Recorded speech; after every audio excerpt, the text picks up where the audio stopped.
Guys, এগুলা আমি কালকে কাপড় ধুইছিলাম। তো রোদ না থাকার কারণে দেখেন কালকে কাপড়গুলো শুকায়নি, অথচ মেশিনে ধোয়া কাপড় আধা ঘন্টা 1 ঘন্টা রোদ পেলেই শুকিয়ে যায়। দেখেন এগুলো কালকের কাপড়, আজকে নাড়ি দিচ্ছি। তবে আলহামদুলিল্লাহ আজকে একটু রোদ আছে, মনে হচ্ছে যে শুকাবে, মানে হালকা শ্যামশ্যামা একটু ভিজা। আর যাদের বাচ্চা আছে তাদের তো মানে ভীষণ হচ্ছে কাপড় বেশি হয়, আমার মনে হয়, আমার দিক দিয়ে আমি যেটা বুঝি।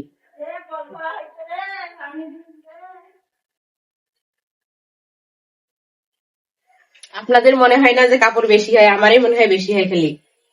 আমি এটা ভাবি যে যদি খালি 2 দিন রোদ না ওঠে তো কাপড়ের মনে হয় যে হিসাব থাকে না, কি একটা অবস্থা।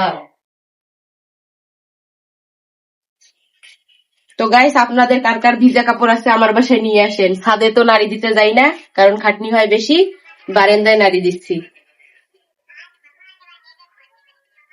Bye bye.